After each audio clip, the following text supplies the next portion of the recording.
Hello, good morning student. तो स्वागत है आपका अपने यूट्यूब चैनल देव एनालिसिस क्लासेस में। तो देखो, आज हम बात करेंगे वो मेथड थर्ड पे। मेथड थर्ड क्या है? पीआई फाइंड करने का, पर्टिकुलर इंटीग्रेटिंग फैक्टर फाइंड करने का थर्ड मेथड पे हम बात करेंगे। वो थर्ड मेथड क्या है? देखो यहाँ पर, when m into x plus n into y does not equals to 0 and the equation of homogeneous, then the integrating factor of m dx plus n dy is equal to 0 is m into x plus n into y। मतलब कहने का क्या हुआ कि ये वाला method यानी कि m into X plus N into Y, ये हमें पहला फाइंड करना होगा। ये फाइंड तुम्हारा तब होगा जब ये हमारे पास differential equation M D x plus N D Y जो है ये कैसे तुम्हारी होमोजीनियस होगी। अब होमोजीनियस की बात करते हैं। होमोजीनियस कैसे? मतलब यहाँ पे हर एक टर्म्स की डिग्री क्या होनी चाहिए? सेम होनी चाहिए। किस तरीके से? मैंने यहाँ पे एक एग्जांपल लिखा हुआ है, देखो यहाँ पर एग्जांपल 33। यहाँ dx है, dx का कोएफिशिएंट क्या है? x² into Y.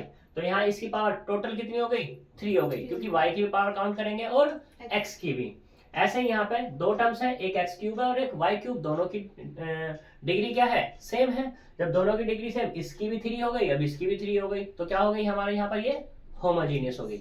इस पर रेस्ट्रिक्शन है कि होमोजीनियस होगी। पिछले वाले कल के क्वेश्चन में क्या था कि m इंटू डी एक्स, उसमें क्या हो रहा था? F of X Y into X D Y हो रहा था।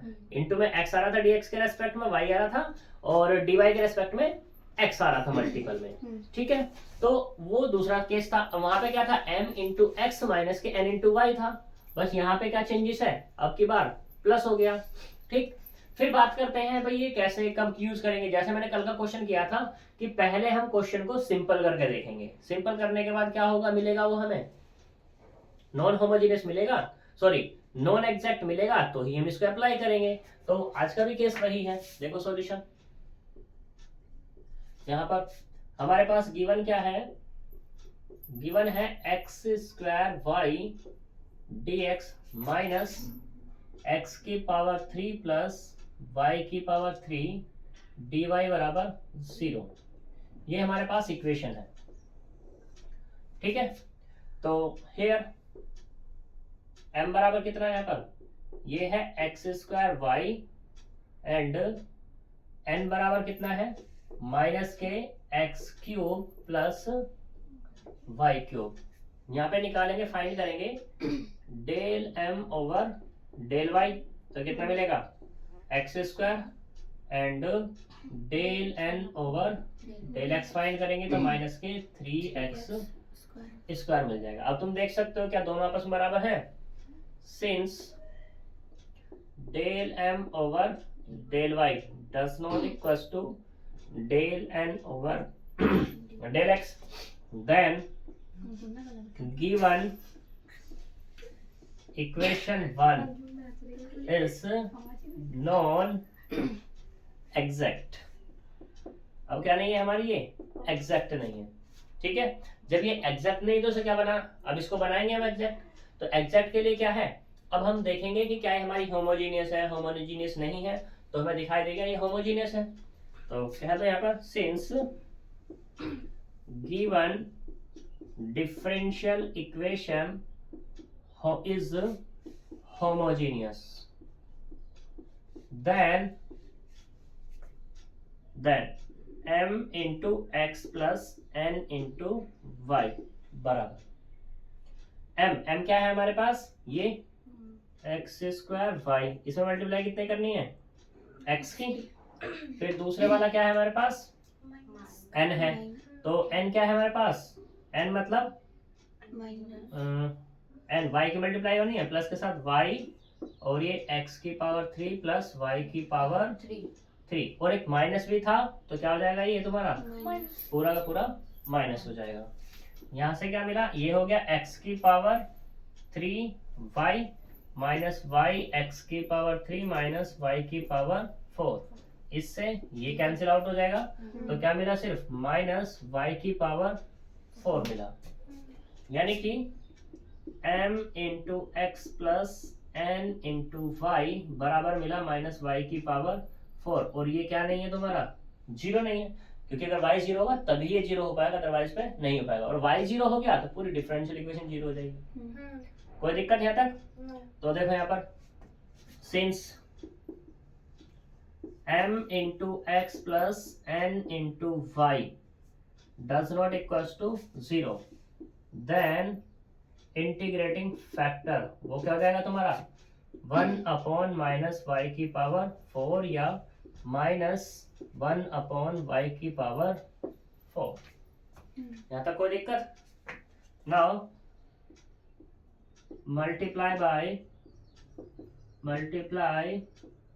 By integrating factor in equation 1 and reduce to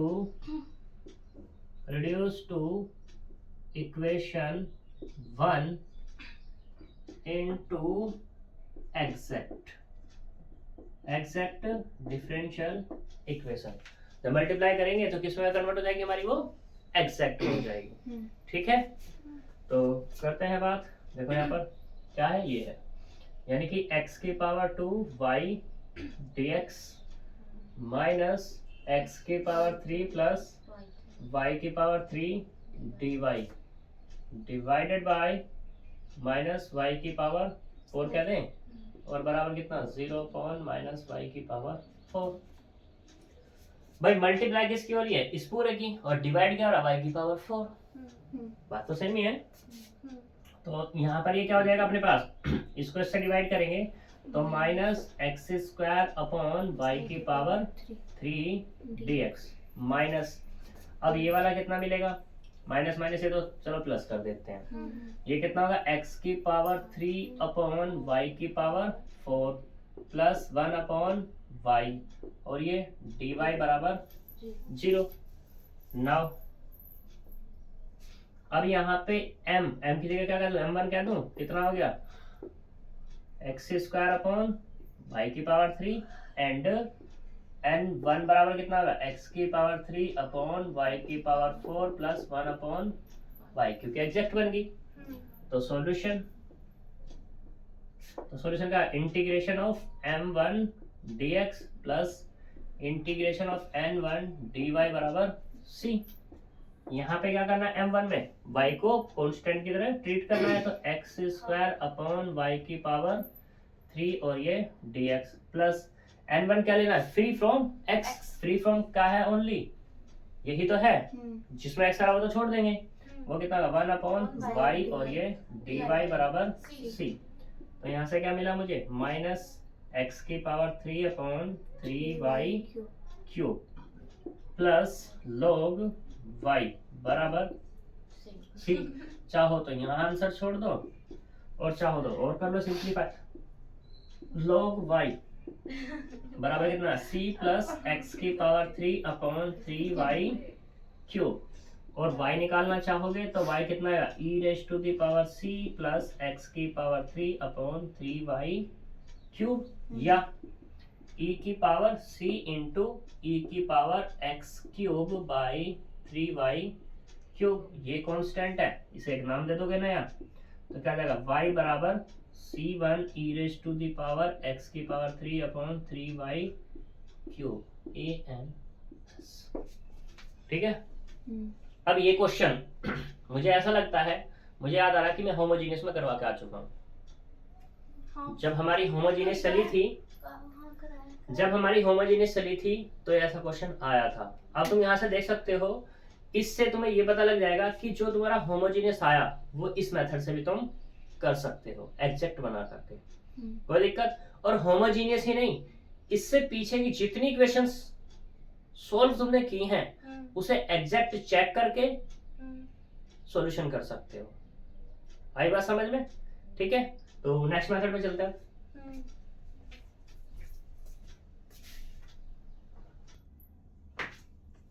चलो खैर कोई बात नहीं, बात करते हैं मेथड फोर्थ पे। मेथड फोर्थ क्या है, हमारे पास एक इक्वेशन हो गई mdx प्लस ndy बराबर 0।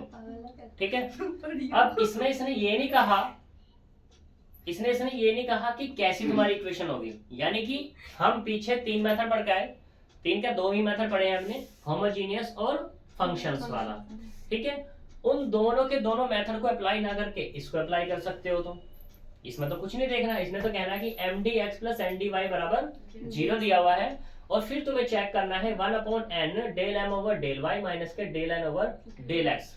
वो क्या होना चाहिए, फंक्शन होना चाहिए किसका, एक्स का। एक्स का फंक्शन तुम्हें मिले या कांस्टेंट मिल जाए, कोई दिक्कत वाली बात नहीं है, बट 0 नहीं होना चाहिए। दूसरा फंक्शन वाई का नहीं होना चाहिए वो, ठीक। तो उस केस में इंटीग्रेटिंग फैक्टर जो निकलेगा वो होगा तुम्हारा e raise to the power integration of F X D X. ये इंटीग्रेटिंग फैक्टर होगा तुम्हारा। बात करते हैं सॉल्यूशन पे। तो देखो हियर m बराबर कितना है यहाँ पर, y प्लस 1/3 y की power 3 plus 1/2 x square, and n बराबर कितना है 1/4 x plus x y square. फिर से वही केस, क्या निकालना होगा तुम्हें, del m over del y। इसमें तो रिक्वायरमेंट ही है, तो कोई दिक्कत वाली बात है ही नहीं। तो यहाँ से कितना आएगा 1 प्लस के y स्क्वायर, ये मिला 1 plus y square and del n over del x। कितना मिलेगा यहाँ से 1/4 1 प्लस y का स्क्वायर।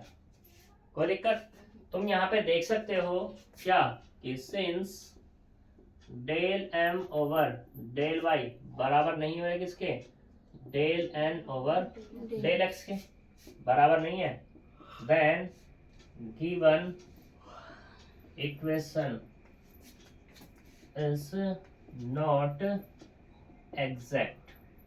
अब एग्जैक्ट नहीं है, नाउ इक्वेशन 1 मेकिंग या reduce to equation 1, reduce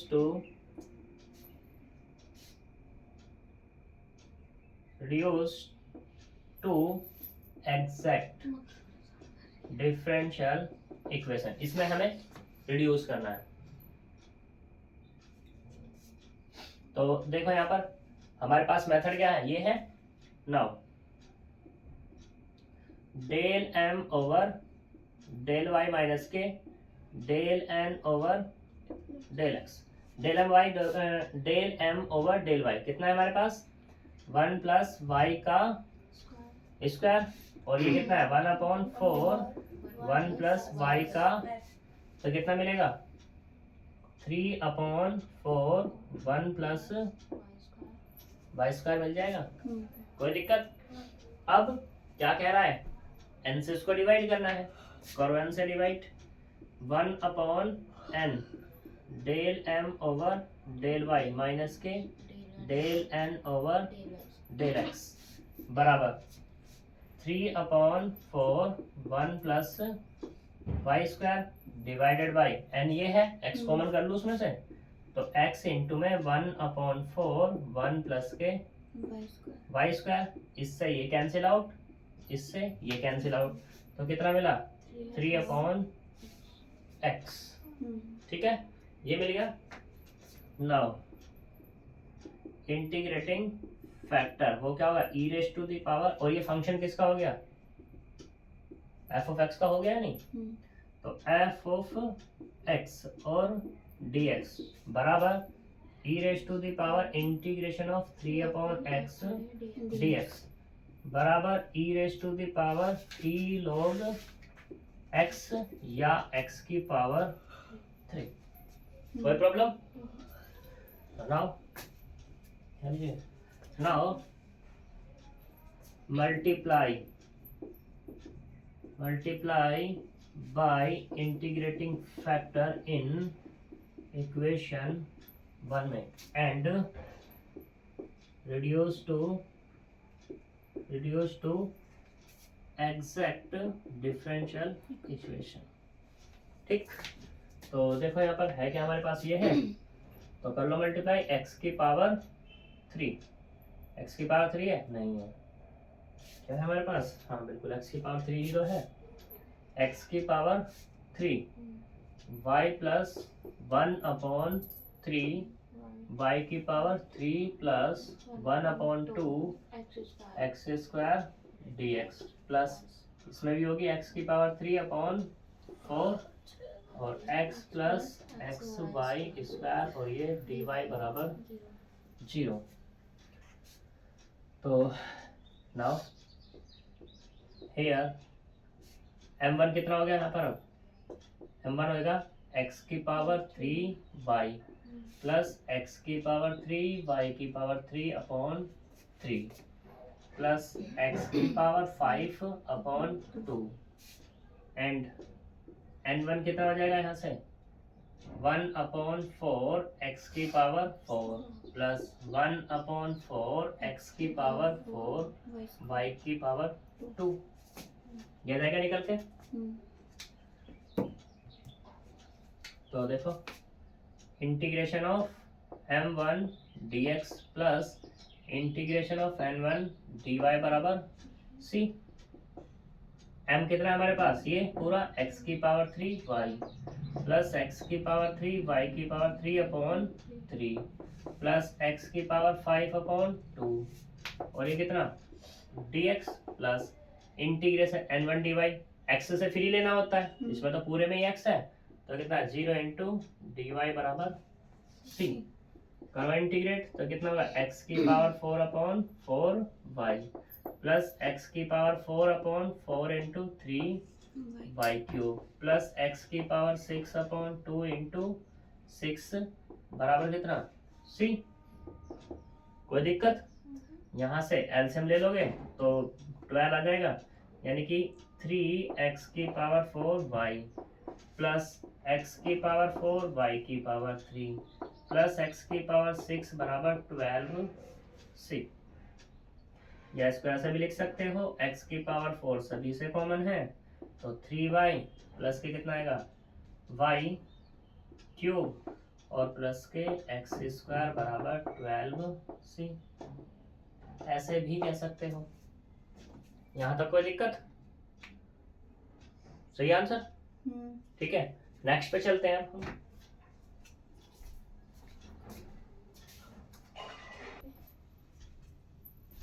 देखो फिफ्थ मेथड में बात करते हैं। फिफ्थ मेथड क्या है हमारे पास?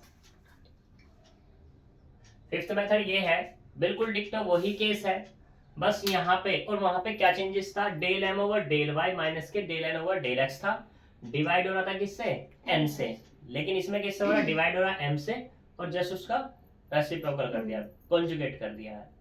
ठीक है, del N over del x minus के del M over del Y. जब वहां पे वो किस लिए किया गया था, वो इसलिए किया गया था, जब वो किया जा रहा था तो यहाँ पे क्या मिल रहा था मुझे, फंक्शन किसका मिल रहा था एक्स का, और अब किसका मिलेगा यहाँ पर वाई का। इंटीग्रेटिंग फैक्टर जो निकलेगा वो क्या होगा एफ ऑफ वाई और डी वाई। वहां क्या निकलना था integrating factor F of x D x से निकल रहा था। अब तुम कहोगे भाई हमें दोनों में पता कैसे लगेगा कि कौन सा हमें डिवाइड करना है, दोनों तो सेम जैसे एक जैसे ही हैं। हाँ। तुम्हें नहीं पता लेकिन मैं बता रहा हूँ दोनों एक जैसे ही हैं। तुम्हें यहाँ पे देखना होगा क्वेश्चन को सोल्व करके कि तुम्हें डिवाइड किससे करना है, एम से करना है या एन से करना है। भाई बात किसकी है यहाँ पे, ये जो चीज सेम ही है, बस माइनस के तो डिफरेंस है, बात क्या सेम नहीं है एम और एन, तो वो तुम्हें एडजस्ट करना होगा। वो तुम्हें देखना होगा कि तुम किससे डिवाइड करोगे, फंक्शन किसका मिले। ठीक है और जब इन दोनों में से कोई सा अप्लाई करोगे या तो एक्स का मिलेगा या वाई का मिलेगा, कोई ना कोई एक मिल जरूर जाएगा। अब मान लो एक्स और वाई का मिल रहा है, फंक्शन मुझे किसका मिल रहा है एक्स और वाई का, तब इस केस को ना तो इसे अप्लाई करेंगे ना ही प्रीवियस पे अप्लाई करेंगे। आई बात समझ में? ये सिर्फ इंटीग्रेटिंग फैक्टर तभी फाइंड हो पाएगा जब ओनली एक्स का मिले या ओनली वाई का मिले। क्लियर इतनी बात? क्वेश्चन से बात करते हैं। देखो यहाँ से सॉल्यूशन, यहाँ पे कितना है गिवन किया हुआ है हमें x y cube plus y d x plus 2x की पावर 2 y की पावर 2 प्लस x y की पावर 4 dy बराबर 0। इसे डाल देते हैं इक्वेशन नंबर 1। तो देखो यहाँ पर हियर m बराबर कितना है x y cube plus y and n बराबर कितना है 2x की power 2 y square plus x plus y की पावर 4। अब निकाल लो यहाँ पे कितना del m over del y, तो कितना होगा 3x y square plus 1 and del n over del x कितना होगा 2x square sorry 2x y square plus 1। कोई दिक्कत? अब तुम देख सकते हो कि since del m over del y बराबर नहीं हो रहा किसके del n over del x, then equation 1 is not exact. Now equation 1 reduced to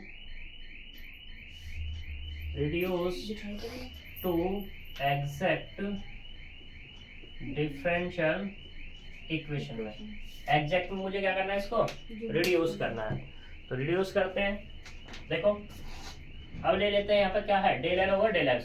तुम्हारी मर्जी, तुम del N over del x minus del M over del Y निकालो या del M over del Y minus के del N over del X. Question यहाँ पे ये चल रहा है तो मैं तो यही निकालूंगा del N over del x minus के del M over del Y. जो मैंने कंडीशन बताई है वो किसके लिए होगी तुम्हारी, वो होगी जब तुम्हारा क्वेश्चन आएगा एग्जाम में उसके लिए। Del N over del x कितना है हमारे पास 4x वाई स्क्वायर प्लस के 2 माइनस ये कितना आएगा 3x वाई का स्क्वायर और माइनस के 1। तो यहाँ से कितना मिल गया भैया x वाई स्क्वायर प्लस के 1। ठीक, यहाँ तक कोई दिक्कत? अब देखो ये है x वाई स्क्वायर प्लस 1, तो तुम्हें यहाँ पे m को और n को चेक करना पड़ेगा, m को और n को चेक करना पड़ेगा कि डिवाइड में किससे करूं। इससे करूंगा तो कुछ काम नहीं चलेगा मेरा क्योंकि y के पावर 4 आ रहा है। इससे काम चल सकता है, कैसे चल सकता है देखो 1/m del n over del x minus del m over del y बराबर x y square plus 1 upon तो यहाँ से क्या कॉमन कर लूं y कॉमन कर लूं तो क्या मिलेगा x वाई स्क्वायर प्लस 1 ही तो मिल जाएगा। अब इससे ये कैंसिल आउट तो क्या मिला 1/y ही तो मिला। ठीक है, और ये फंक्शन किसका हो गया सिर्फ और सिर्फ y का ही तो है। ठीक, अब इंटीग्रेटिंग फैक्टर फाइंड कर लो।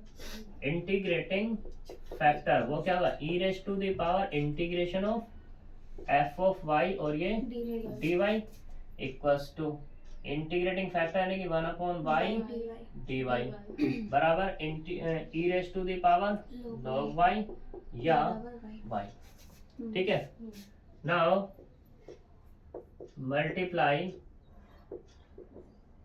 multiply by integrating factor in equation 1 and reduced to exact differential equation।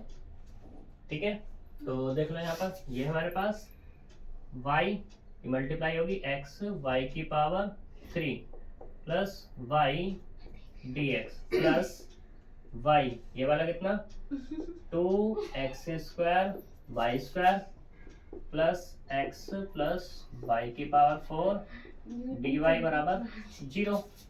देख सकते हो तुम यहाँ पर हेयर m1 तो क्या मिलेगा x y की पावर 4 प्लस वाई स्क्वायर हो गया एंड n1 कितना होगा 2x स्क्वायर y की power 3 plus xy plus y की पावर 5।